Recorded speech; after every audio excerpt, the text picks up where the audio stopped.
Hai para pecinta podcast.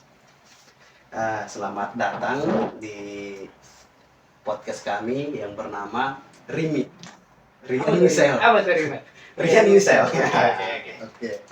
Saya Misel Sitompul akan menjadi host dan hari ini kita akan membahas krisis terhadap keamanan data pribadi di Universitas Digital. Oke. Saya Adirin Saputra akan menjadi sedikit narasumber di sini. Tapi sebenarnya kita ngobrol-ngobrol santai aja, nggak ada namanya satu narasumber. Nah, Lebih ke arah ngobrol santai. Oke. Oke, jadi Bung Rian, Mhm. gimana sih pendapat atau analisismu terhadap krisis keamanan data tersebut? Krisis keamanan data. Sebenarnya itu terdiri dari beberapa faktor gitu. Yang pertama dari kesadaran kita sendiri gitu kan. Pasti kita luput dan lupa gitu, kayak kita sering lupa dengan data-data kita sering secara tidak sengaja nge-share-nya gitu, atau kita gabungkan dengan data-data lain gitu kan. Oh, gini aja lah, biar lebih menggampangkan, mempermudah. Gimana kalau kita bikin studi kasus ini menjadi analisis diagram power gitu? Oke. Yang pertama itu kan akibat diibaratkan sebagai lahan, masalah diibaratkan dengan batang, dan sebab itu diibaratkan dengan akar. Permasalahannya itu kan tadi krisis terhadap keamanan data pribadi di Universitas Digital. Jadi kita mulai dari Akarnya dulu. Nah, Akarnya ya itu tadi sudah disebutkan kurangnya sadar akan privasi data kita sendiri gitu. Yang disebabkan ya kelalaian manusia atau human error sendiri gitu. Itu hal yang paling fatal, yang dari dasar itu paling ibaratnya kalau bisa dibilang akarnya akar paling utama lah, dia yang nyerap makanannya gitu kan, secara pohon gitu kan. Baru karena kita kurangnya kesadaran itu ada timbul lagi akar yang baru gitu, akar cabangnya gitu. Biasanya itu kelemahan dari sistem kita gitu, jadi mudah untuk diretas malware atau virus gitu. Kelemahan cybernya ya. Ya. Karena kita udah lalai karena kita kurangnya antisipasi lah. Jadi sistem kita agak sedikit kurang. Nah, Ada nggak sih serangan dari virus kayak gitu? Contohnya gini, kemarin kan ada juga ya kesebar virus di WA. Kalau kita pencet itu bakal kena hack handphone kita gitu. kita ya ada. Itu biasanya untuk pelaku itu mengincar data pribadi kita. Itu biasanya mereka ada coding. Sebenarnya itu bukan virus, lebih ke arah codingan gitu. Jadi ketika dia masuk ke dalam aplikasi kita, nanti ada tuh mengcoding data pribadi kita langsung terkirim ke nomor mereka atau ke email mereka gitu.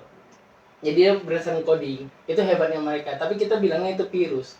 Sebenarnya itu bukan virus, itu berbasis dari codingan mereka. Coding ya. Berarti selama ini kita salah persepsi ya. Ya, gitu. Ada yang virus yang memang benar-benar virus dimasukkan untuk menghilangkan semuanya, menghilangkan data kita. Ada juga yang memang sengaja untuk dikirim, disalin. Jadi ada otomatis persalinan gitu, persalinan data langsung dikirim ke mereka. Dan untuk data-data kita yang mereka ambil itu ya kita nggak tahu digunakan untuk apa gitu. Pasti untuk kepentingan yang mungkin menguntungkan mereka gitu. Bakal kita bahas nanti itu apa akibatnya ya. Apa akibat dari apa. Tapi gini, otomatis kalau ini analisisku sendiri lah ya.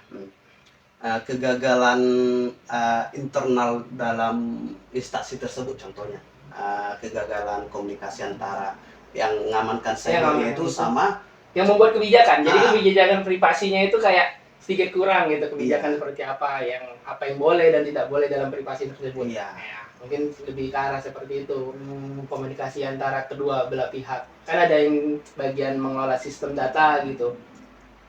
Banyak kejadian seperti itu. Bahkan di perusahaan besar aja gitu, nggak usah lah kita bilang di ranah kampus yang mungkin bisa dibilang kecil gitu. Di perusahaan besar kan kayak kita sebut dari provider internet lah, nggak kita sebut mereknya apa, pasti ada kayak nomor kita yang diretas, data kita yang diretas gitu, yang katanya datanya diambil segala macam. Tapi gini, Pernah aku dengar juga, pernah saya dengar juga bahwasannya Undip kan pernah kena hack Ya. apanya. Tapi dalam wawancara ada entah si Kudus namanya kan, tapi dibilangnya statementnya kayak gini. eh, Penyebabnya kena hack ini data pribadi mahasiswa yang ada di Undip itu karena kurang kesadaran juga, Nah, benar, kurang jadi kesadaran untuk dari mahasiswanya sama instansi bisa Iya. bilangnya. kurang kesadaran itu sih yang pernah aku dengar. Eh, tapi kita kembali dulu lagi ke masalah tadi, krisis terhadap keamanan data pribadi di universe digital. Tapi tadi udah kita bahas sebabnya. Sebabnya ya kan. Pasti ada akibat. Iya, akibat.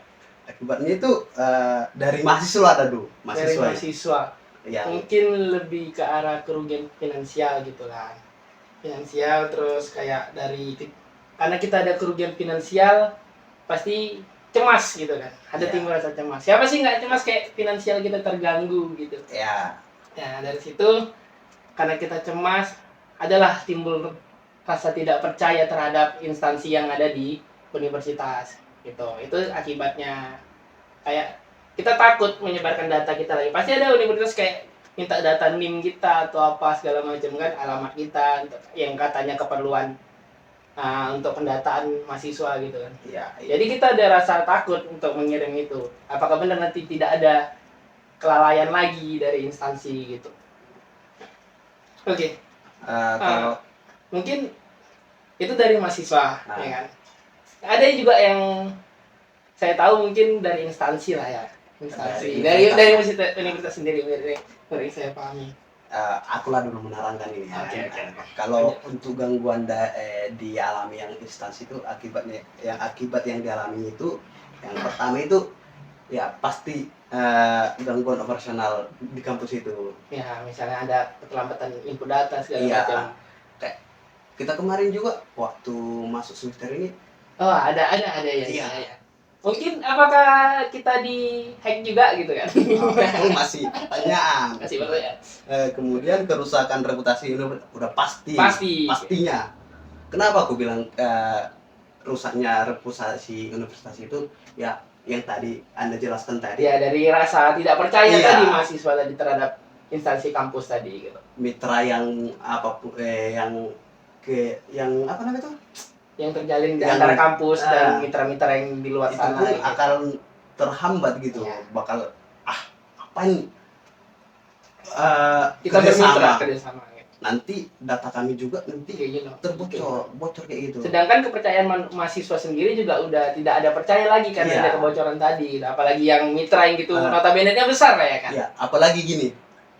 Yang udah lulus kuliah, udah apa namanya itu? Udah lulus lah bisa bilang. Udah lulus kuliah, datanya bocor. Kayak mana ya gitu. Pasti dia tidak bisa melanjutkan kuliah, datanya disalahgunakan gitu. Iya, nanti kan kemarin juga yang apa itu Universitas Undip itu, dari Stambu berapa itu ya? Kalau nggak salah 2010 ke atas bocor semua. Itu bocor semua. Bocor semua. Berarti yang udah tamat semua itu? Iya. 2010 kan? 2010, iya. Baru kemudian yang bocornya itu lengkap apanya, profil apanya. Oh, sampai data diri semua gitu ya. Dari alamat, nomor handphone, berapa kali dia ngisi token, nomor tokennya, iya lengkap. Aku baca itu kan. Iya, aku baca. Sampai token. Iya. Makanya sampai sedetail itu bisa dihack.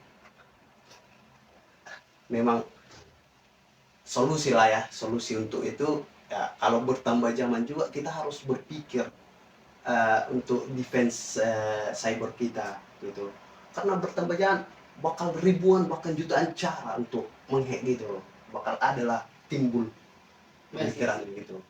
Setiap aplikasi atau setiap itu pasti ada celahnya, jadi penghacker itu pasti mencari celah dari segi manapun. Jadi kita pun harus siap defense-nya. Defense-nya seperti apa. Baru untuk kerugiannya itu juga akibat dari permasalahan tadi tuntutan hukum. Contohnya kan gini. kalau udah terhack baru disalahgunakan yang menghack ini data pribadi itu, contohnya pinjol. Oh iya, itu sangat marak. Marak. Nah, itu kan bakal eh, tuntukan yang korban ini akan menuntut apa? Instansi tersebut gitu. Tersebut gitu. Itu sih. Baru kemudian untuk biaya pemulihan lah. Pastilah banyak biaya pemulihan untuk buat sistem baru, beli sistem baru Iya. segala macamnya gitu kan. Kayak biaya pekerjaan untuk yang membuat sistem. Nah, tadi agak sedikit disinggung soal yang Unimed ya. Iya. Yang semester ini kita masuk, yang kita ganti sampai ganti SIDA. Apakah SIDA yang dulu itu ada kesalahan malware atau seperti apa? Atau memang pemulihan agar lebih baik gitu kan? Kita juga sedikit kalau bahas soal ini ya kan, jadi agak masuk sedikit. Tapi ya mudah-mudahan saja emang perbaikan agar lebih baik. Emang sekarang secara tampilan memang lebih wow gitu. Lebih wow gitu, lebih kayak mewah. Lebih mewah. Dengan sistem baru yang masuknya harus ada, kita buat kayak data diri lagi gitu ya kan. Tapi rasa gue ya agak susah sih untuk sebelah sekarang daripada lebih enak yang dulu gitu. Iya, lebih enak yang dulu. Dari datanya lebih simpel ya, kita nggak buat akun lagi gitu ya. Karena udah ada akun yang tersedia gitu. Iya. Bahkan ngupload file juga aku. Iya. Sekarang lebih ribet. Iya, aku di sini ada file, upload file, baru di sini apa namanya itu mengajukan upload file lagi. Yang mana yang mau ditekan? Iya kan. Ada juga pas kita asal tekan satu, tiba-tiba pindah ke area lain. Misalnya kayak kita bagian pengumpulan CGR, tiba-tiba pindah ke CBR. Loh, kok bisa gini gitu. Sering itu sih kayak mempersulit lah. Ya, mungkin namanya sistem masih baru. Sistem yang lama mungkin kan memang udah sering dipakai. Ini yang lebih baru mungkin. Saran. Perbaikan lah. Sarannya itu aja, juga perbaikan. Tapi bakal mahal juga. Iya tadi kayak pemulihan masuknya. Gaji profesor sekarang pun betul. Udah tinggi kan. Ya. Tapi balik lagi ya, tidak hanya ada di kampus, tapi ini salah satu studi kasus kecil yang ada di kampus, karena kita sebagai mahasiswa ya itu yang dapat kita paparkan ya kan. Tapi disinggung tentang etika dan privasi gitu kan. Privasi itu adalah hak individu kita sendiri sebenarnya. Setiap mahasiswa pasti memiliki hak individunya masing-masing gitu kan. Dalam menentukan data pribadi yang mereka kumpulkan itu itu hak mahasiswa. Jadi mahasiswa punya hak menentukan data mana yang mereka upload dan data mana yang harus mereka tidak upload gitu kan. Nah, dan dari pihak kampus pasti ada kewajibannya juga, tanggung jawab untuk menjaga privasi tersebut. Dan kampus juga jangan sampai ada penyalahgunaan dari privasi tersebut, karena kadang ada yang demi transparansi data kadang meminta gitu kan, padahal itu tidak perlu terkadang gitu. Itu salah satu hak yang ada di mahasiswa gitu kan. Terus akses data itu harus tetap terus dikoreksi, aksesnya kemana saja, terus bakalan nanti untuk apa gitu data tersebut, itu harus jelas juga gitu. Tapi ada sih tanggung jawab etis dari Universitas Digital kalau udah ada masalah kayak gitu. Pasti ada. Untuk tanggung jawab itu yang tadi agak disebutkan dari membatasi pengumpulan data gitu, tidak sepenuhnya dikumpulkan secara masif gitu kan. Terus membuat kebijakan privasi. Tadi kebijakan privasi itu penting kan, tadi juga kita singgung. Itu kebijakan privasi yang bagaimana yang harus kita kirim atau apa yang harus kita kirim itu harus lebih jelas gitu. Terus yang kedua mungkin bisa ada kayak kita mengundang mitra, atau tadi kan ada mitra pasti tentang kayak perkenalan lah tentang bagaimana hak dan privasi mahasiswa, kayak seminar bisa dibilang kayak seminar. Itu pasti penting.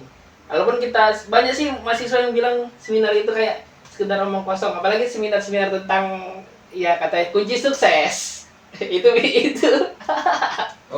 gelap ya. Gelap ya.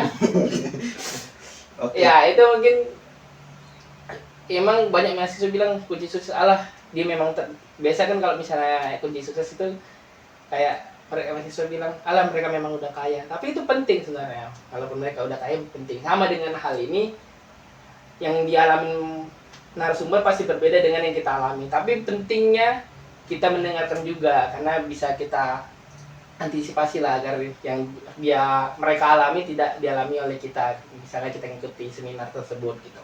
Hmm. Untuk regulasi dan kepatuhan, nah, contohnya beberapa regulasi yang relevan dalam perlindungan data pribadi kan ada di undang-undang, diatur di undang-undang. Jadi yang pertama itu undang-undang perlindungan data pribadi atau UU DP yang mengatur tentang perlindungan data pribadi di Indonesia termasuk institusi pendidikan gitu. Itu bisa dari peraturan pemerintah nggak sih, kayak dari Menteri Informatika gitu kan. Menkominfo lah tempatnya biasanya ngatur itu bukan? Permenkominfo. Oh iya, sorry. Peraturan pemerintah, kemudian peraturan Menteri Komunikasi dan Informatika. Permenkominfo. Mungkin dari apa tadi? Itulah pokoknya kan. Mungkin akan bekerja sama dengan Menteri Pendidikan dan Ristek gitu lah pokoknya. agak susah sih. Harus sih. Jadi kerjasama lah antara privasi mahasiswa dan dunia Menteri Komunikasi gitu lah. Jadi kayak komunikasi informasi agak lebih terjaga gitu. Apalagi ya peretas itu tidak hanya dari negara kita sendiri, bahkan dari negara-negara luar juga banyak. Apalagi apa yang terkenal peretas itu namanya? Apa Bjorka? Itu kan bukan peretas dia, itu kan hacker. Iya, sama. Hacker dia. Itu kan pengumuman data, bisa juga ngomong data ya. Cyber apa yang paling terkenal itu? Mana? Ya. Sabar Mobile Legend tahu? Itu sabar itu hero. Tadi kan adanya sekelompok gitu bro, yang butuh cyber apa kemarin, lupa juga aku namanya kan. Ya. Orang itu terkenal, tapi cyber di Indonesia pun Cukup. OP. Apalagi dari kalangan instansi yang dari kalangan instansi pemerintah juga banyak cyber ya, kayak cyber crime segala macam itu kan. Agak ranah melenceng ya dikit. Ya, apa sih itu kan pembahasan apa namanya itu, berpikir metodologis, berpikir secara luas, sistematis. Karena ya pasti tidak hanya dunia kampus saja kita secara ya logikanya gitu kan, pasti kita juga dunia luar pasti butuh namanya hak dan privasi ya, gitu. ini masih skala kecil. Kalau skala besarnya lebih banyak gitu, dari media sosial, terus dari bagaimana macam-macam lagi lah pokoknya ya. Yang tidak kita paham harus dipelajari lebih lanjut gitu kan. Nah, intinya solusi dan rekomendasi bagaimana ini? Tadi kita udah untuk masalah tadi. Ya. Gini, kalau solusi dari saya sendiri ya, kalau bertambah zaman, kita pun harus bertambah evaluasi. Bertambah zaman, bertambah canggih, orang pun akan semakin pintar. Berarti peningkatan sistemnya gitu. Nah, kemudian yang kedua, ya di Indonesia sering gini. Korupsi. Agak seru. Kaget dikit nih. Ya gini logikanya. Nanti dari atas udah dikasih dana untuk membagusi, untuk mengupdate defense cybernya ini. Tapi dikorupsikan. Sama kayak korupsi jalan ya. Otomatis kan defense-nya itu kan, cybernya itu kan nggak diperbaiki, nggak dibagusin gitu. Tapi itu dari segi pendanaan segala macam. Dan korupsi ini biasa juga terjadi di banyak kalangan, bahkan makanya mungkin dari segi kita juga ada penggalangan dana atau apa, masih ada yang uang minyak gitu ya. Janganlah gitu. Gelap kan. Gitu ya. Baru berarti harus ada namanya langkah-langkah pemulihan kepercayaan mahasiswa, kayak yang data yang terenskripsi gitu, lebih karena antara dua belah pihak aja, tidak ada pihak yang lain gitu. Mungkin seperti itu ya untuk memulihkan kepercayaan. Terus mungkin lebih ke arah minta maaf, itu solusinya ya kan, kayak minta maaf, kami akan memperbaiki sistem kami lagi lebih lanjut gitu, walaupun dengan biaya yang mungkin ya seharga UKT mungkin atau lebih. Lebih kalau menurut saya. UKT atau uang pembangunan nih yang mandiri. Ya. Offside. Offside. Oke, yang Gitu ya. ya selanjutnya itu yang membuat privasi yang lebih dan komprehensif dan transparan gitu. Ya. Kemudian ya kayak seminar lah, diajak lagi mahasiswa itu bahwasannya udah dibagusin data-data ini, cyber ini gitu. Mungkin kayak ada sistem ini lah pelaporan, misalnya kayak data kita itu misalnya diakses orang lain, kayak di Facebook contohnya kan pasti ada kayak lapor gini, apakah ini bukan Anda gitu. Yeah. Kalau Anda tekan iya atau tidak, mungkin itu mungkin cukup salah satu pelaporan yang baik bahwasannya data kita itu digunakan atau tidak. Mungkin seperti itu juga perlu gitu. Walaupun dengan biaya yang mahal. Kalau Facebook ya udah orang kaya ya. Iyalah. Udah orang kaya. Udah. Ada lagi? Cuman sampai saran sih. Sampai saran ya. Ya, sampai saran. Sebenarnya udah cukup banyak melenceng kemana-mana gitu kan.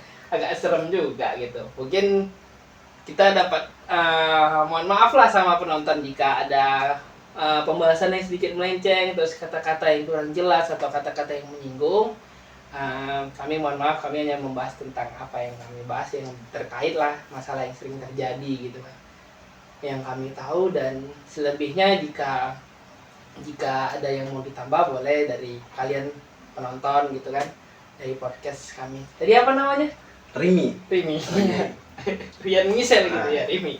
Oke, baik, untuk kesimpulan studi kasus hari ini ya, krisis privasi di Universitas Digital menjadi pengingat penting bagi seluruh institusi pendidikan tentang pentingnya melindungi data pribadi mahasiswa dengan memahami etika dan regulasi yang terkait serta menerapkan langkah-langkah keamanan yang memadai. Institusi pendidikan dapat membangun kepercayaan dan menciptakan lingkungan belajar yang aman dan kondusif bagi seluruh civitas akademinya. Oke. Baik, sekian dari Remake. Sampai jumpa mungkin di next video. Bye-bye. Ada tambahan? Terima kasih, Terima kasih.